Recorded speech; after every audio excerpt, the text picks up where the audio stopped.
ਸਾਡੀਆਂ ਮੰਗਾਂ ਪੂਰੀਆਂ ਕਰੋ, ਸਾਡੀਆਂ ਮੰਗਾਂ ਪੂਰੀਆਂ ਕਰੋ, ਸਾਡੀਆਂ ਮੰਗਾਂ ਪੂਰੀਆਂ ਕਰੋ। ਸੇਠੀ ਸਾਹਿਬ ਜਿੰਦਾਬਾਦ, ਸੇਠੀ ਸਾਹਿਬ ਜਿੰਦਾਬਾਦ, ਸੇਠੀ ਸਾਹਿਬ ਜਿੰਦਾਬਾਦ,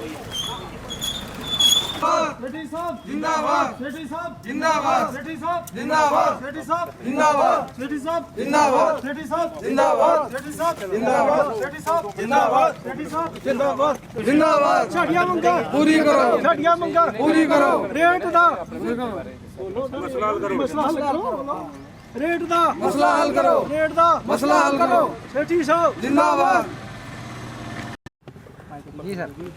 मैं Sethi Verma, Shri Mata Vaishno Devi e rickshaw union president. Sir, हमारा आज जो इशू था वो ट्रांसपोर्ट कमिश्नर साहब से मीटिंग का जो ई रिक्शा का रेट है। आप जैसा जानते हैं कि पिछले दिनों हमने जो बहुत सारे परेशानियां फेस की इस ऑर्डर के कारण, जो 10 रुपया ई रिक्शा का किराया था 2.5 रुपये पर पैसेंजर के हिसाब से किलोमीटर का, तो आप जानते हैं कि 10 रुपये में आज घर परिवार चलाना जो है बहुत मुश्किल है। तो जब हमारी ट्रांसपोर्ट कमिश्नर साहब से मीटिंग हुई तो उन्होंने बोला कि आप हमें पूरा इसके गाड़ी के जो एक्सपेंसेस हैं वो हमें बताएं कि क्या आपके गाड़ी के एक्सपेंसेस हैं। वो हमने प्रॉपर लिस्ट बना के ई रिक्शा और ई ऑटो का वो हमने उनको दे दिया। उसके बाद उन्होंने हमसे 15 दिन का समय मांगा, बोला कि 15 दिन में हम बैठ के आपसे बात करेंगे। हमारे जो मिनिस्टर हैं सतीश शर्मा जी, उनके साथ उनको भी बुलाएंगे, बैठ के बात करेंगे और रेट को इसको फिक्स किया जाएगा। और हमने कहा हमें रोज़ रोड के ऊपर आने का जो है जो अच्छा नहीं लगता है, ये हम इस चीज़ को हम बंद करना चाहते हैं। आज वो 15 दिन जो हैं लगभग 4 महीने हो चुके हैं। इन 4 महीनों में उन्होंने आज तक हमें कोई रिप्लाई नहीं दिया। इसी कारण हमें आना पड़ा, क्योंकि आने वाले थोड़े दिन के बाद आप देख रहे हैं कि अमरनाथ यात्रा स्टार्ट हो रही है। फिर उठा के ये 10 रुपये ऑर्डर निकाल देंगे तो क्या हमारे जो साथी हैं अपने परिवार को सर्वाइव कर पाएंगे? आज इतनी महंगाई है, आप देख रहे हैं 45 रुपये किलो आटा है। अमूल दूध ने भी 2 रुपये लीटर जो है हर 4-6 महीने में दूध बढ़ा देता है। आप किसी भी कंपनी को देखें, हर चीज़ जो है बढ़ती जा रही है। तो इस चीज़ में क्या 10 रुपये में हमारे ई रिक्शा चलाने वाले साथी, हमारे ई ऑटो चलाने वाले साथी अपने घर परिवार को चला सकते हैं? ये कहा आज उनसे इसी बात पे बात हुई है। 3-4 मुद्दे हमारे कुछ और भी थे।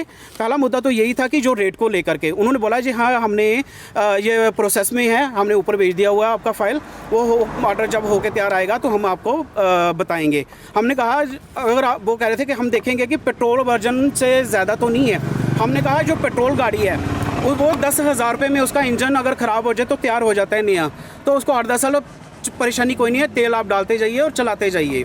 और जहाँ बात करते हैं हम इलेक्ट्रिक ऑटो की, इसका 3 लाख रुपये साल का खर्चा है, यानी कि 1,000 रुपया हमारा सिर्फ ऑटो का खर्चा है। इसमें जो ड्राइवर है, जो ऑनर है, उसका कोई प्रॉफिट कोई कुछ नहीं है। ये हम निकालेंगे तो गाड़ी चलेंगे। उस गाड़ी का 30 रुपये रोज़ का खर्चा, इसका 1,000 रुपया खर्चा, तो रेट जो है किराए भाड़े कंपैरिजन कैसे हो सकता है? ये हमारा ये पहला इशू था। तो हमने इनसे भी डिस्कशन लास्ट टाइम भी यही किया था, हमें ई रिक्शा का जो है वो हमें 10 रुपये पर किलोमीटर ईच पर्सन हमें दिया जाए। तो उन्होंने बोला कि ई रिक्शा जो है इसका ईच पैसेंजर का नहीं होगा, पूरे ऑटो और पूरे रिक्शा का होगा। हमने कहा ठीक है, आप 40 रुपये किलोमीटर हमें ई रिक्शा का रेट दीजिए और 70 रुपये किलोमीटर ई ऑटो का रेट दीजिए। क्यों?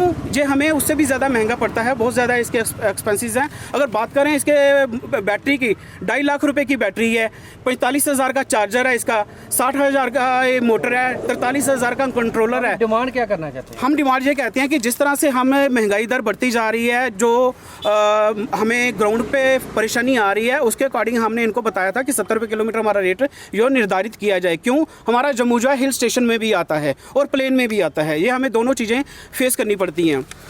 दूसरा इशू ये था कि जो बाहर के डिस्ट्रिक्ट के ई रिक्शा और ई ऑटो जम्मू में चल रहे हैं उनको फ़ौरन बंद किया जाए, उनको अपने अपने डिस्ट्रिक्ट में भेजा जाए। यहाँ लंगर नहीं लगा हुआ कि कोई भी आएगा और खाता जाएगा। यहाँ के लोग कहाँ जाएंगे? कठुआ में काम करने जाएंगे, सांबा में काम करने जाएंगे, रामबन में काम करने जाएंगे, कश्मीर में काम करने जाएंगे। दूसरा इशू हमारा ये था। तीसरा इशू था